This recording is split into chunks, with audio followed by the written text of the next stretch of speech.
नमस्कार, संसद टीवी की इस विशेष प्रस्तुति में आप सभी का स्वागत है। मैं हूं भावना नैयर। करीब 1.4 अरब जनसंख्या वाला भारत दुनिया का सबसे बड़ा लोकतंत्र है और लोकतांत्रिक मूल्यों और सिद्धांतों का एक मजबूत समर्थक भी।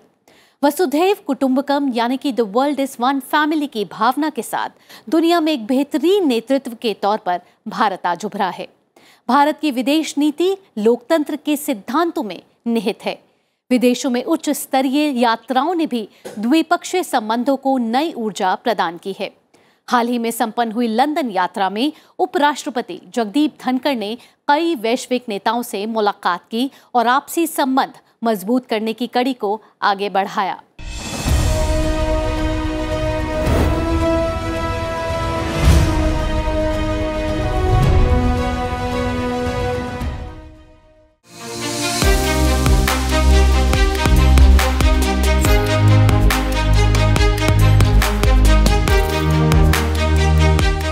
भारत अपनी स्वतंत्रता के 75 वर्ष पूरे कर चुका है। पिछले 7 दशकों से ज्यादा के इस सफर में भारत ने उल्लेखनीय यात्रा तय की है।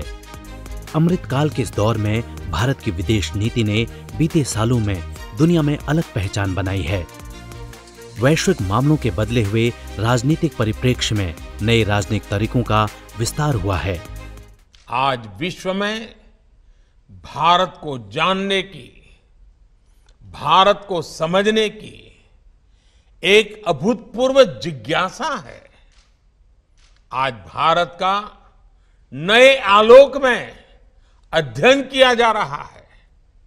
हमारी वर्तमान की सफलताओं का आकलन किया जा रहा है।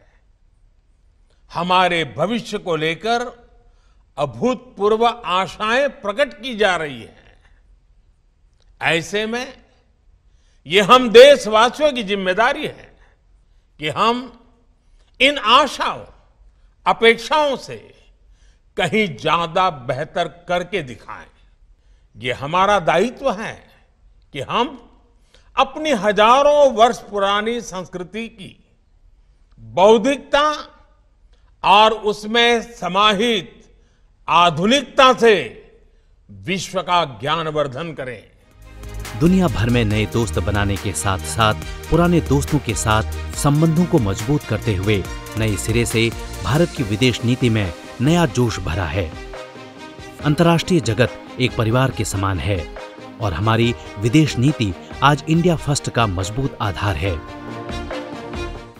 वैश्विक समस्याओं के उचित समाधान सभी राष्ट्रों के सामूहिक प्रयासों से निकाले जा सकते हैं। भारत का यह दृढ़ विश्वास है कि विश्व के समेकित एवं समावेशी विकास के लिए आपसी बातचीत और राजनीति के माध्यम से शीघ्र समाधान निकाला जाए। भारत की सरकार ने अपनी जिम्मेदारियों को निभाते हुए सभी आवश्यक कदम उठाए हुए हैं।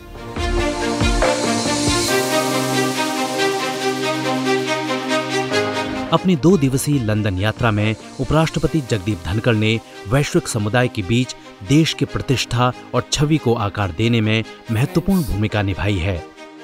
अपनी यात्रा के दौरान उपराष्ट्रपति ने भारत में हो रहे विकास कार्यों को वहां पढ़ रहे भारतीय विद्यार्थियों के साथ साझा किया। उन्होंने बड़े गर्व के साथ कहा कि भारत में अच्छे दिन आ गए हैं और अब वहां सब कुछ मुमकिन है। The rise of Bharat is unstoppable. And the rise is being globally recognized. और आपसे ज्यादा कौन जानता है? September 2022, what an accomplishment. India became the fifth largest economy on the globe. September 2021. Overtaking our erstwhile colonial rulers. Thanks to human resource of the country. By all indications, by turn of the decade, we will be third largest global economy.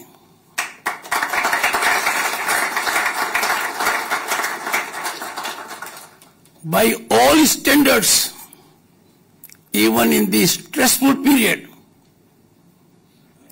we are fastest growing large economy. Fastest. And our inflation is under control.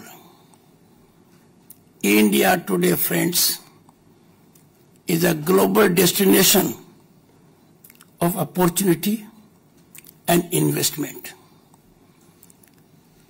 ऐसा तो कभी सपने में भी नहीं सोचा था कि ये दिन आएंगे।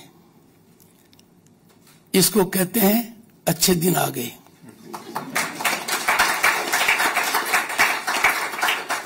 और इसको कहते हैं अब भारत में सब कुछ मुमकिन है।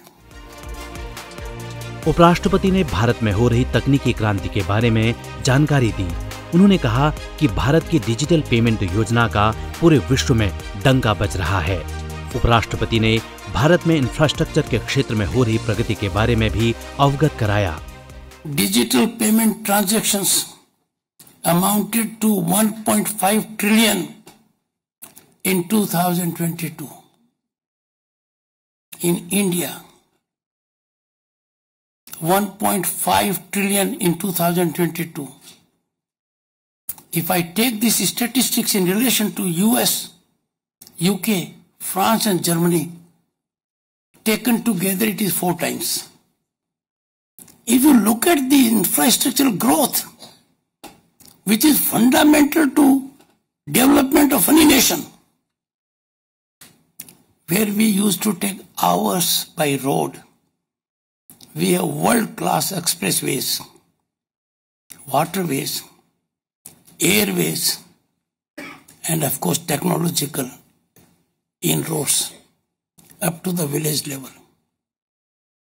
When it comes to rails, we used to have Rajdhanis, we have 2 other trains, but now we have Vande Bharat.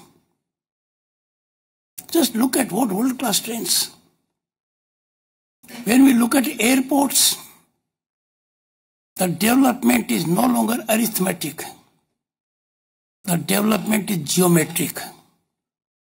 And all this is on one account. Rich human resource of Bharat.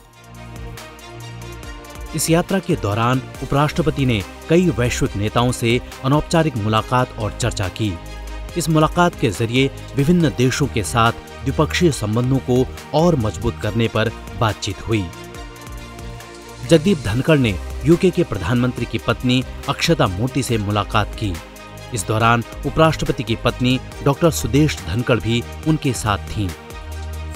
उपराष्ट्रपति ने संयुक्त राज्य America की प्रथम महिला doctor Jill Biden के साथ भी बातचीत की। मुलाकात की इस कड़ी में ब्राजील के राष्ट्रपति लुइस इनासियो लुला दी सिल्वा के साथ भी चर्चा हुई।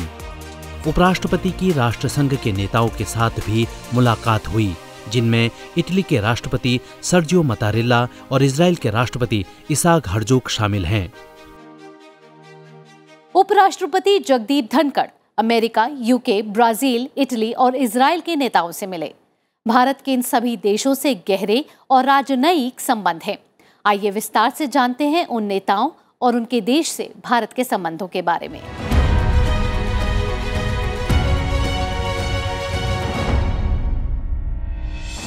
ब्रिटेन के प्रधानमंत्री ऋषि सुनक की पत्नी हैं अक्षता मूर्ति। अक्षता मूर्ति इन्फोसिस के सह-संस्थापक NR नारायण मूर्ति की बेटी हैं। पेशे से फैशन डिजाइनर अक्षता मूर्ति का जन्म बेंगलुरु में हुआ था। उनकी मां सुधा मूर्ति को इंजीनियर, लेखिका, शिक्षिका और समाज सेविका के रूप में जाना जाता है। भारत और ब्रिटेन के बीच विशिष्ट संबंध रहे हैं।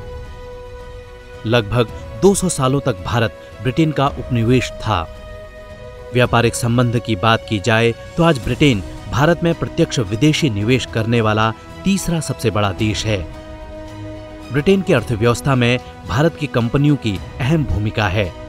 भारतीयों की 800 से ज्यादा कंपनियों ने ब्रिटेन में 1 लाख से ज्यादा लोगों को रोजगार दिया है। केवल टाटा ग्रुप के कंपनियों ने ब्रिटेन में 65,000 लोगों को रोजगार दिया है। G20 देशों में ब्रिटेन भारत के सबसे बड़े निवेशकों में से एक है।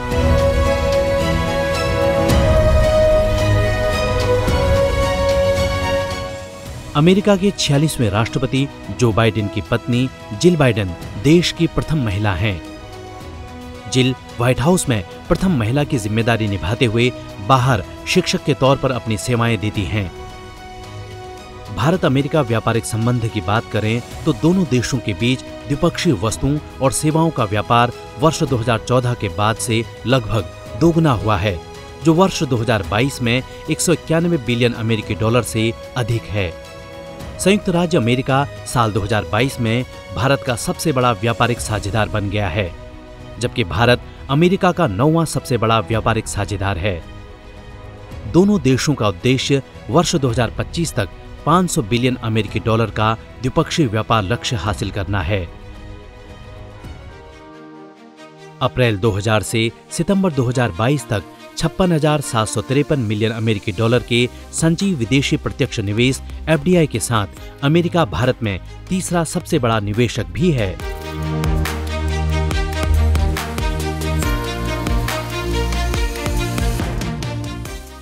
लुइस इनासियो लुला दी सिल्वा ब्राजील के 39वें राष्ट्रपति हैं।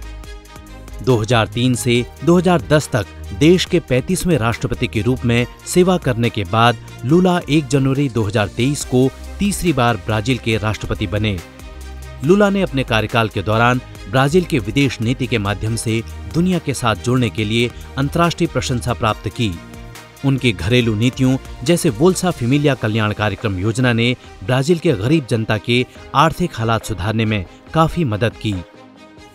संपूर्ण लैटिन अमेरिका और कैरिबियन क्षेत्र में ब्राजील भारत के लिए सबसे महत्वपूर्ण व्यापारिक साझेदारों में से एक है।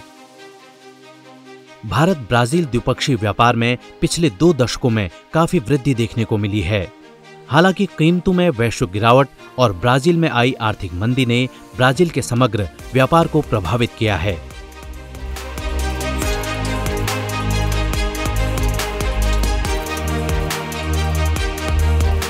सर्जियो मतारेला इटली के राष्ट्रपति हैं। पहली बार वे 2015 में राष्ट्रपति निर्वाचित हुए थे। उन्हें 2022 में दोबारा 7 साल के कार्यकाल के लिए चुना है। मतारेला ने कानून की पढ़ाई की है। जुलाई 1987 से जुलाई 1989 तक वह संसदीय मंत्री रहे। उन्होंने प्रधानमंत्री कार्यालय के विधायी सुधार को अधिनियमित किया था। वह जुलाई 1989 से जुलाई 1990 तक शिक्षा मंत्री थे। वे अक्टूबर 1998 में उप प्रधानमंत्री और 1999 से 2001 तक रक्षा मंत्री के पद पर रहे।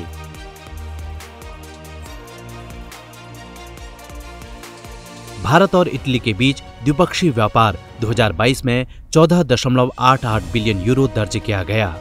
2022 के दौरान इटली से भारत का आयात 4.82 बिलियन यूरो था। साल 2021 की तुलना में 24.23% की वृद्धि दर्ज की गई। इटली के साथ भारत का व्यापार संतुलन भारत के पक्ष में है।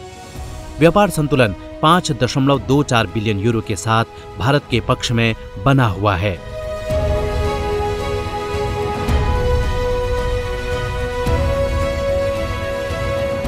इजराइल के एक प्रमुख परिवार से ताल्लुक रखने वाले इसहाक हर्जोग इजराइल के राष्ट्रपति हैं। इसहाक हर्जोग इजरायली लेबर पार्टी के पूर्व प्रमुख के साथ विपक्षी नेता भी रहे हैं। उन्होंने वर्ष 2013 में प्रधानमंत्री बेंजामिन नेतन्याहू के खिलाफ संसदीय चुनाव लड़ा था, लेकिन असफल रहे। हर्जोग ने यहूदी एजेंसी के प्रमुख की भूमिका भी निभाई थी। यह एजेंसी एक गैर लाभकारी संस्था है जो सरकार के साथ इजराइल में इमिग्रेंट्स को प्रोत्साहित करने के लिए काम करती है।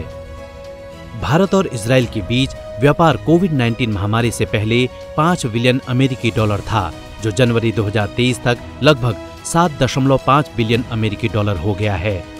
हीरे का व्यापार द्विपक्षीय व्यापार का लगभग 50% है। भारत एशिया में इजराइल का तीसरा सबसे बड़ा व्यापार भागीदार है और विश्व स्तर पर 7वां सबसे बड़ा व्यापार भागीदार है। भारत मुक्त व्यापार समझौता FTA करने के लिए इजराइल के साथ भी बातचीत कर रहा है। भारत राष्ट्रमंडल देशों में दूसरा सबसे बड़ा देश है। जनसंख्या के लिहाज से भारत राष्ट्रमंडल ही नहीं, आज दुनिया का सबसे बड़ा देश है। तकनीकी सहायता और क्षमता निर्माण के मामले में भारत राष्ट्रमंडल में सबसे बड़े योगदानकर्ताओं में से एक है। ऐसे में इस समूह के अन्य देशों के साथ भारत के संबंध कैसे हैं, इस पर इस संगठन की सफलता निर्भर करती है। राष्ट्रमंडल उन देशों के समूह को कहा जाता है जो कभी न कभी ब्रिटेन से जुड़े होते हैं। 28 अप्रैल 1949 को 8 देशों ने मिलकर आधुनिक कॉमनवेल्थ की स्थापना की थी। ये देश थे यूनाइटेड किंगडम, ऑस्ट्रेलिया, भारत, दक्षिण अफ्रीका, कनाडा, श्रीलंका, न्यूजीलैंड और पाकिस्तान। इन राष्ट्रमंडल देशों ने मिलकर अंतर्राष्ट्रीय शांति और सुरक्षा को बनाए रखने के लिए कई समझौते किए हैं। आपको बता दें, राष्ट्रमंडल देशों के समूह में कई ऐसे देश भी हैं जो पहले कभी भी ब्रिटेन के अधीन नहीं रहे थे। गबोन और टोगो दोनों कभी ब्रिटिश साम्राज्य के अधीन नहीं रहे। उनके ऊपर फ्रांस का शासन था। इससे पहले 1995 में मोजाम्बिक और 2009 में रवांडा ने कॉमनवेल्थ की सदस्यता ली थी। मोजाम्बिक पुर्तगाल की कॉलोनी थी, जबकि रवांडा पर पहले जर्मनी और बाद में बेल्जियम ने शासन किया था। वर्तमान में 56 देश कॉमनवेल्थ के सदस्य हैं।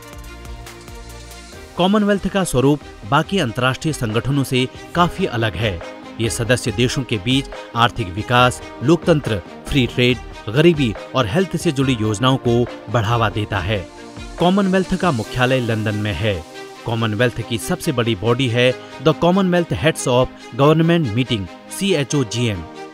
इसकी हर 2 साल में एक बार मीटिंग होती है। इसमें संगठन से जुड़े सभी अहम फैसलों पर चर्चा होती है। कॉमनवेल्थ हर 4 साल बाद सदस्य देशों के खिलाड़ियों के बीच गेम्स का आयोजन भी करता है। वसुधैव कुटुंबकम और सबका साथ, सबका विकास, सबका विश्वास की अवधारणा को अपनाए भारत के लिए ये शब्द महज कहने के लिए नहीं हैं, बल्कि भारत ने इसे निभाया भी है। भारत कई अंतर्राष्ट्रीय मौकों पर इसे साबित भी कर चुका है। फिर चाहे विदेश में फंसे भारतीय नागरिकों को सुरक्षित वापस लाने की नीति हो या फिर कोरोना काल में दूसरे देशों की मदद की बात हो, भारत ने हर मोर्चे पर आगे बढ़कर सबकी मदद की है और पूरे विश्व को एक परिवार की तरह अपनाया है। इस विशेष प्रस्तुति में इतना ही। नमस्कार।